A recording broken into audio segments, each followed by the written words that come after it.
Hello everyone, welcome back to the Hindu Explainer series. I am Kushagra Goyal and very warm greetings from Law Prep Tutorial. So, in news as it becomes important as we get closer to the examination, two kinds of things become important in terms of what you need to see or note down when you read the newspaper, alright? There are now, as I have always told you, that you have to focus on issues, all right, and topics that become important and not the date, right? But sometimes when you see a topic, the history of that topic becomes important, all right? And therefore, today's newspaper is a prime example of it, that there are a lot of news which seems important, all right, which is in the headlines, but there are only specific part of it that becomes important. And some of it is also takes back or wants us to look back at those issues, all right? Those things that you may not have studied or revised at all. So today's newspaper would be a good chance for all of those who have not studied these important issues previously to revise them, study them. On that note, let's begin with today's newspaper analysis. So on the front page, on the right hand side, shun vaccine nationalism, says UNGA president-elect. The new president-elect from Maldives for the very first time, that is Abdullah Shahid.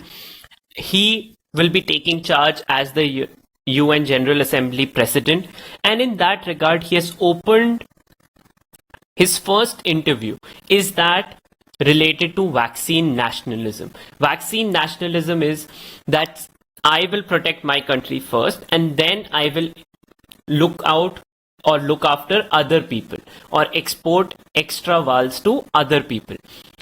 The point is that the principle in COVID-19 is no one is safe until everyone is safe, right? So all the time that we have seen priority given, for example, there is a lot of questioning going on about the government's priority giving it to students who are going abroad in comparison to students who are in India, right? Where in India we had to cancel exams because obviously students have not been able to been given vaccination, but because those students will miss out opportunities outside, they have been given priority vaccination. So based on the need, when the state decides different needs and it perceives that, see, my people need to be protected above other human beings, you are making a differentiation in human beings based on nationality. That is what vaccine nationalism is.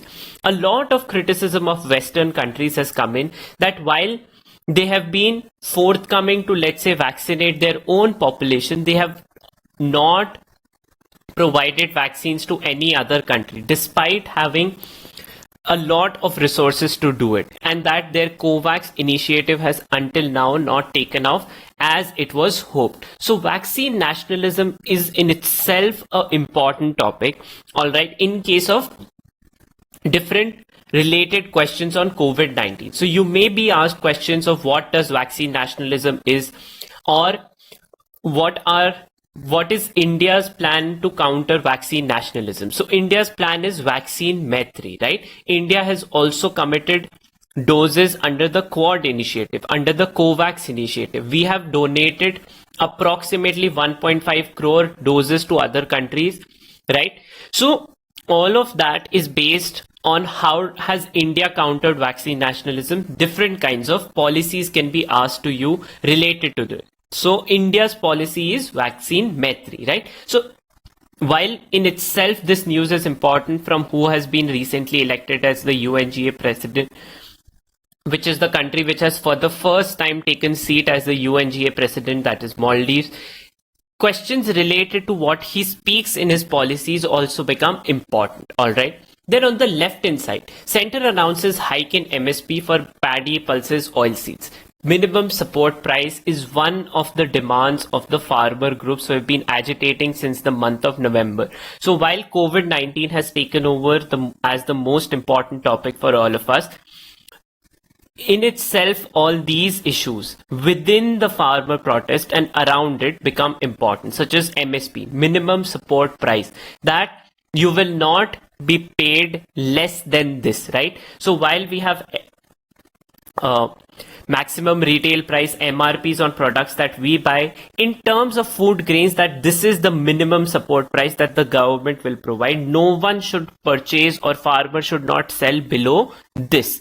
So the farmer groups have been asking this as a statutory right, that rather than basing it on terms of each and every government. All right. So today, for example, the Narendra Modi administration is saying that we will not remove MSP. What if tomorrow there becomes a prime minister who is who is from the community of big tech companies who want to take over farm products on their own? So they would want to maximize their profits, or he would want to maximize his lobby. So in future, if such a government comes, what is the protection that the farmers have in terms of providing for MSP? So MSP then in itself becomes an important topic as part of farmer protest on their own. All right. Then moving on, apart from this, on the front page, very limited news for us. On the left hand side, there is a news: relatives of patients who died in Agra hospital seek proof. A video has surfaced of the owner of a private hospital, that is Shri Paras Hospital in Agra, that they conducted a mock drill on the COVID-19 patients who were on oxygen support. They shut down oxygen supply for 5 minutes to see what would happen to these patients. Now this has obviously raised controversy. People have died because of shortage of oxygen, and on the particular day also people died in that particular hospital only. So this in itself is a thing from health perspective that has come up. Question point of view, it's not that limited, that not that required. That's why I haven't highlighted. Then moving on, apart from this, on the national news that is not relevant for us. So moving on to the editorial section. So prior to that, this headline I have not highlighted what directive has been withdrawn.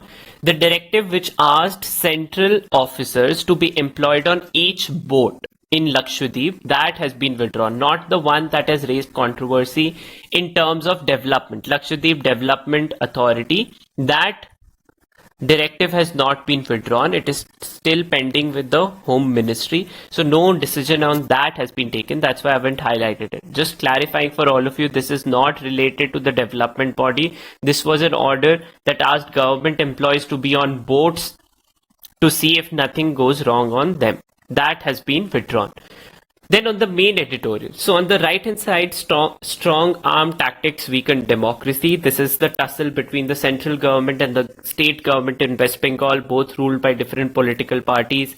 Both of them were engaged in a political campaign that was bitter, and one annihilated the other in the elections in terms of the results. So all of that in general has been seen, has later on also cropped up. So this is being questioned, that see, one thing that this editorial talks about is the Constituent Assembly debates that discuss the position of the governor. That a lot during the Constituent Assembly, when the position of governor being discussed, the pre-colonial times, governors were appointees of the British, and they could override, or they decided on basis of the needs of the authority that appointed them, that is the colonial regime of the British, and not for the people. While a governor's position, so B.R. Ambedkar had defended that, see, we need to have governors because there is a differentiation between functions and duties of the governor, and that the governor is not a representative of a political party but of the people of the state. Even then, members of the Constituent Assembly had questioned that, see, this is not going to work out. Political parties are obviously appointees of a particular political party, or more aligned to their political party than to the people. And this is what has been illustrated over time in India's history, where governors, the moment government changed. So for example, when the government changed last time in political party terms in 2014, almost all the governors that were appointed by the previous government were then made to resign and new ones were appointed. Similarly, any governor that does not wheeled into political parties' demands. For example, recently Kiran Bedi was removed from governor of Puducherry in terms of she was not being accommodative enough to the political needs of the party that had appointed her. So therefore, this in itself, on a constitution point of view, the only criteria for appointment of governors is that they are appointed and nominated by the central government on in terms of the president appoints them, but obviously the president works on the orders of the central government. So the governor in itself, even though is a constitutional position, do act in partisan manner. So this in itself puts the position of governor as an important point of view. Then on the left hand side, at home, governments must protect the interest of children orphaned by COVID-19. So recently, Supreme Court also gave an order that ensure that these fake adoptions do not take place. In that regard, there is a central authority, that is Central Adoption Resource Authority, CARA, and the National Commission for Protection of Child Rights. So both of them have been active. They have been tracking how many children have been orphaned by losing both their parents or have lost one of their parents. They are not taken away from their family. The risk with adoption is multifold. One, we have the problem of people coming across as genuine adopters but actually lure children into trafficking, and therefore lies the risk of this. The second part is also cultural re-assimilation of a child. So let's say a child who is 7 to 8 years old is adopted by someone, is from North India, is adopted by someone in South India. Cultural assimilation of children also is a difficulty. Or to see whether the person who is adopting a child, so government takes up the responsibility of holding children who are orphaned in orphanage homes or care home facilities, or there are NGOs that do it. But let's say someone claims that I want to adopt a child but is actually unable to care for the child at all. So even in those cases, those are the risks that the Supreme Court order highlighted, and government stated it is working in regard of placing, first of all, detailing where they are, and then moving on as to what can be done to ensure that none of the risks that appear on the life of these children take place. All right. But on the left, the other two editorials are far more important. On the left hand side is encouraging accord. This is the accord that talks about the minimum taxation of at least 15% on multinational corporations. This is now being seen as a precursor to the G20 summit, the OECD summit, NATO summit is also taking place. And then this is to carry forward that every country should be doing this, because the taxation loss that has been happening because of multinational corporations is to everyone. That is, that while the world GDP suffered last year and since 2016, the digital sphere or the digital economy has grown at a huge pace and has become 1/6 of the global GDP. It is this 1/6 of the global GDP that is totally tax free, and this is where countries want to have a minimum taxation on. And therefore, so this paper and the framework, so the OECD, which is the G20 spearheading, so this name, Inclusive Framework on Base Erosion and Profit Shifting Initiative. So these are the two main things: base erosion and profit shifting. Profit shifting is you earn from one place but you shift those profits somewhere else by showing papers. All right. So tax lawyers, different tax consultants, their main aim is to reduce your tax burden. And these tactics of, let's say I earned my profit in India but move it outside to, let's say, Singapore, Dubai, or Panama. So this is profit shifting. Base erosion is that in my own country, while I see that there is a lot of expenditure happening, there is a lot of income being generated in my country, but this is not part of my tax base. All right. So this is where the problem is primarily. So the two main problems or the tactics that are used is base erosion and profit shifting. All right. And that such distortions can be effectively addressed through a multilaterally agreed solution. All MNCs operate in terms of geographical limitations only. They work within sovereign states. If all countries adopt a minimum taxation, where will these companies be able to evade taxes? Is the argument on which these agreements are now based on, that all countries should now move towards this, and that global tax abuse by MNCs is something that has been highlighted by the tax department of US and happens in 90 countries. Data has been uploaded. Specifically for India, it is stated we lose approximately 10 billion US dollars of revenue each year that is lost because of this base erosion and profit shifting. So this in itself is a very, very important topic from economics plus international digital economy. So see, digital economy, social media corporations, multinational corporations has been part of the news everywhere. We know they are part of our life.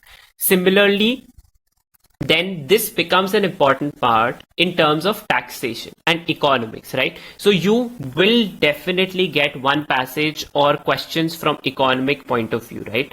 5 to 6 questions. This in itself, this agreement of G7 and minimum corporate taxation becomes an important topic from that passage point of view.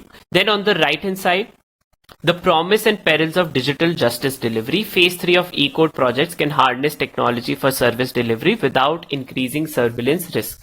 So E-Codes, what is E-Codes? Where you can access codes electronically. So usually whenever there is a trial, you have to go to the physical court. But because of COVID-19, that has not taken place. So the E-Committee, who has been heading the E-Committee of the Supreme Court of India, Justice D.Y. Chandrachud. So that name becomes important. The E-Court has recently come up with its guidelines, the third phase of E-Code. In that regard, the system will now become interoperable. What would that mean? That there would now be a profile of each individual across the country, which would be created in the interoperable criminal justice system. This system will be housed by the Ministry of Home Affairs, that is the Home Ministry of India. Every person's profile on criminal civil cases will be maintained here. This article highlights that, see, Home Ministry is an executive body. Judiciary is a separate limb of the state altogether. In judiciary, until the case has finally been decided by the Supreme Court, the offense has not been confirmed, right? But still, prejudiced actions can be taken against someone if the data is operable by the executive. Because a lot of times you would see later on by the Supreme Court, the person is let go because of problems in the trial. Similarly, if you are from one of the disadvantaged communities, in India also, maximum amount of death penalty is given to people from the lower classes or lower caste. So they have a lot of prejudiced stigma associated with them in the society. And this data, if collated and is not anonymous, then it can also be linked to profiling of people until their offense is actually confirmed. So imagine a scenario of a person who has a case pending against him. The case is an appeal, but the data is already there and laws have been framed and it is known to everyone, even if the data. So this article points out that, see, privacy of this data that will be collected in e-courts also needs to be protected. Similarly, sexual offenses cases, rape cases, we already know that victim blaming is the most prominent thing in terms of sexual offenses that happens in India. All of this, different topics related, once again put into prominence the question of right to privacy of Indian citizens. A lot, so the IT rules in general, all the controversy that has been happening across 1 year time period has surrounded related to Article 21, which encompasses the right to privacy as a fundamental right. And all these editorials have also pointed out that how we don't have a data protection law in place until now. So both of these two important topics have been linked into one thing or the other. So from this editorial, what you can note down is the interoperable criminal justice system, which will be housed where? The Ministry of Home Affairs. The E-Court Committee is headed by Justice D.Y. Chandrachud. What are the constitutional guarantees that you have right to privacy, and under what article does it come under? Article 21 of the Constitution. All right. Then moving on the op-ed, on the left hand side, murky space of social audio. This is about another popular app, that is Clubhouse, and how privacy concerns in that particular app, because all Clubhouse conversations are recorded by the company and this data is not end-to-end encrypted. So there is a scope for someone to actually take down your opinions and reveal your opinions outside the space of the Clubhouse application. Maybe you enter a room of conversation, you're giving out opinion just to be a devil's advocate, but that can also be misused because there is no privacy protection in this particular app. This is highlighted. Then on the right hand side, South Asia's healthcare burden. Despite dilapidating pandemic, state investment in healthcare remains deeply inadequate. So it takes the example from India, Bangladesh and Pakistan and highlights and other countries of South Asia and says that, see, South Asia needs to learn from Southeast Asia that, see, our healthcare, military of India is approximately third highest. Our military budget is also third highest in the world. We are fifth or sixth largest economy of the world, but our healthcare infrastructure and expenditure in terms of GDP is still less than 1%. And this is a similar theme that is in Pakistan and Bangladesh also. In Pakistan, for example, during the pandemic also, the defense budget was increased by 12%. So it shows that priorities in terms of health has not been learned. And this is something we need to learn from Southeast Asia, that their militaries may not be the strongest. Their economies may not be as large as India. But health infrastructure wise, these countries are leading the way ahead.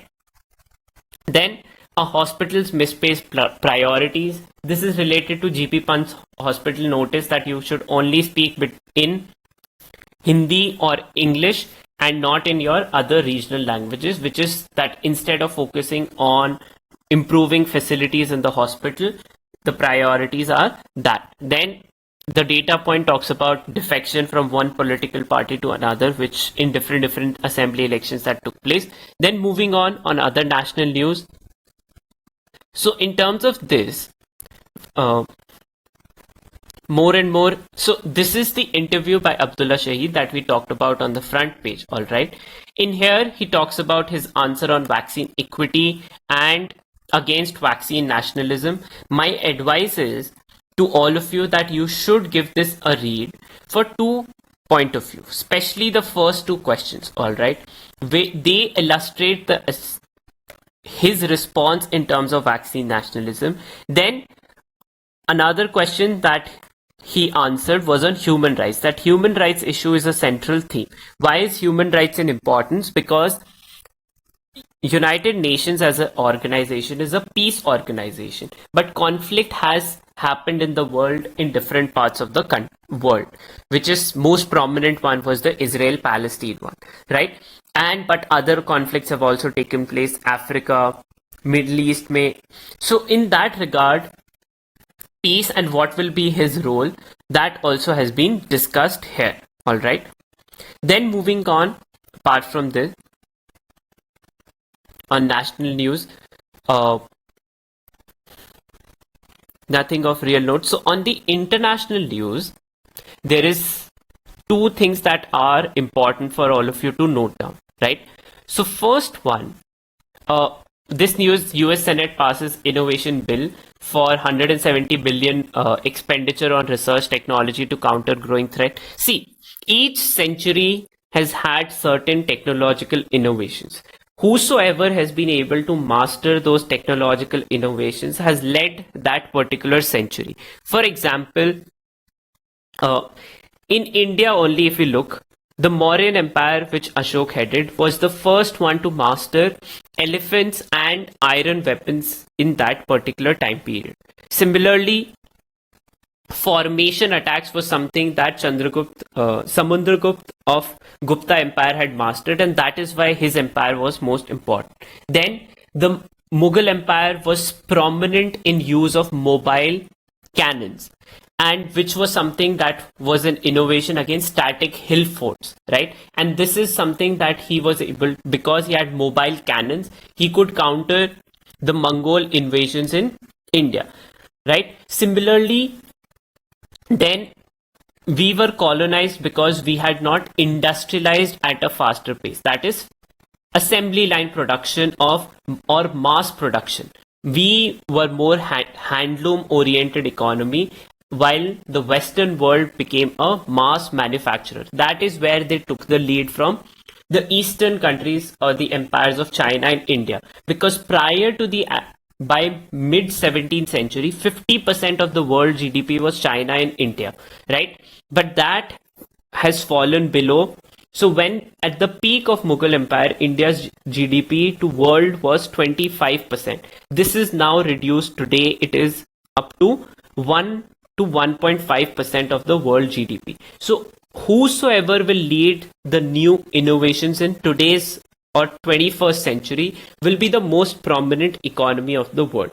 United States in 20th century had aircraft carriers, military technology innovations, right? Nuclear weapons. They were the first country to have nuclear weapons. And that is why they were the prominent military power of the 20th century. So all of this is part of now how we will be able, or which country will be leading the 21st century. So in that struggle on innovation, artificial intelligence, so US Senate has pumped 170 billion US dollars into innovation on new technologies. Then on the right hand side, no decision yet on Indian consulate at Adu Atoll. This is so different countries open embassies and then also consulates. Consulates are places where diplomat can be housed, or different consular services such as visa can be provided. So this is Indian cabinet has recently approved to open second consulate at the island of Adu Atoll. This would be India's second consulate. We already have a embassy in Mali, which is Indonesia, which is Maldives capital.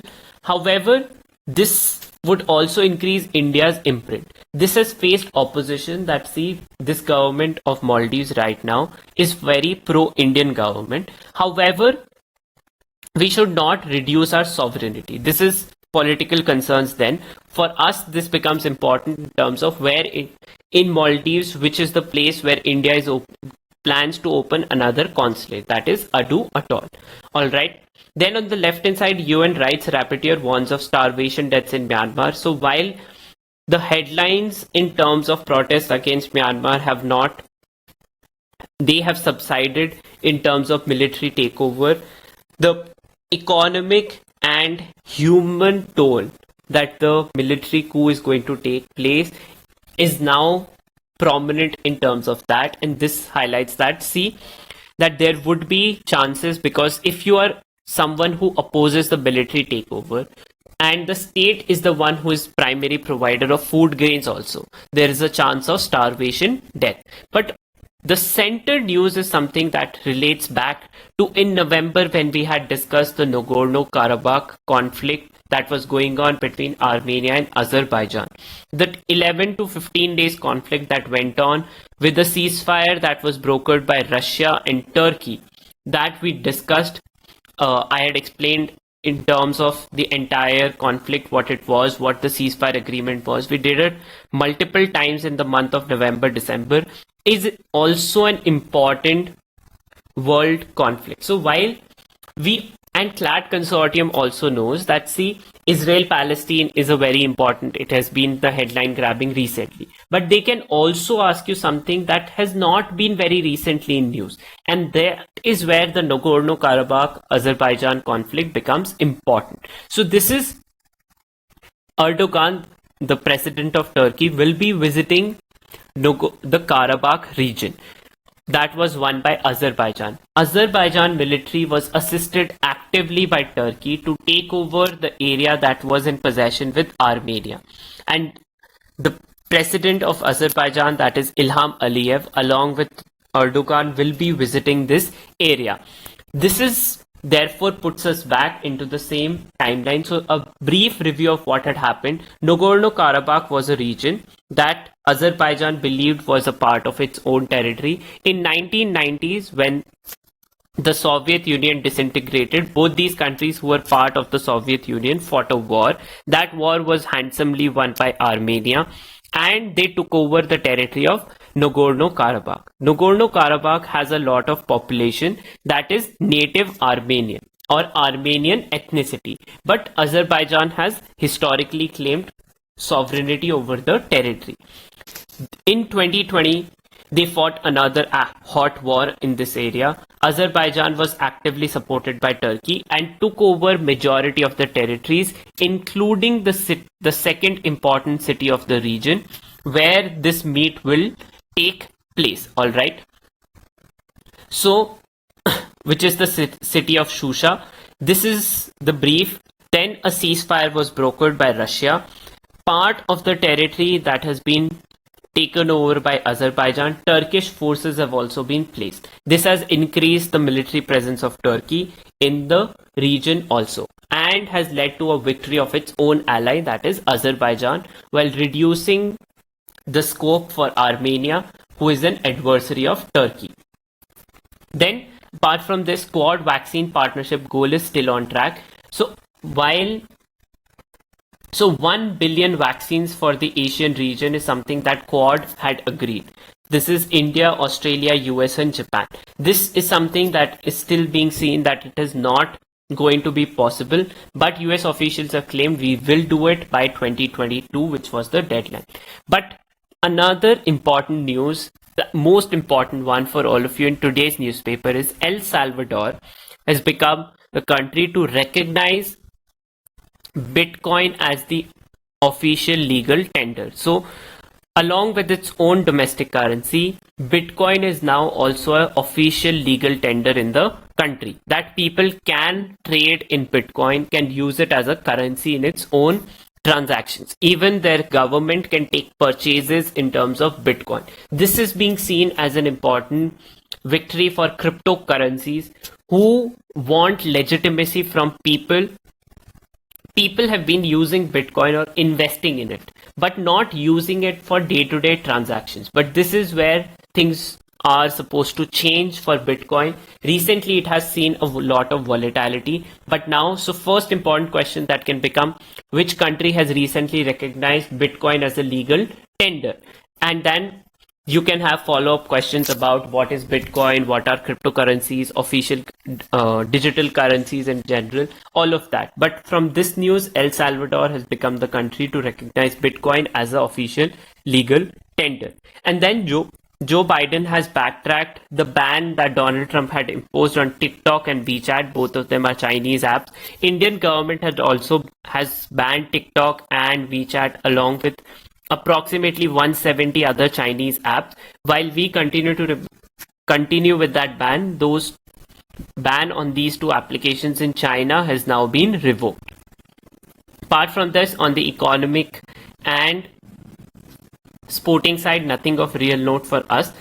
In terms of this on sporting page, one news that has been confirmed is Japan may allow domestic spectators. That see, the Olympics are just around the corner. Preparation for Olympics becomes an important topic. Olympics as a sporting event is an important topic for CLAT 2021. So you cannot ignore news about that. So decision whether spectators will be allowed or not. Japan has already stated that the Tokyo Olympics will not have spectators outside Japan. Now, in terms of cases, COVID-19 cases going down, it is likely that domestic spectators will be allowed. So on that note, I'll conclude for today's newspaper. The most important thing to be noted down in today's newspaper, El Salvador confirming Bitcoin as a legal tender. Apart from this, things that you need to revise. Nagorno-Karabakh conflict in the month of November, December.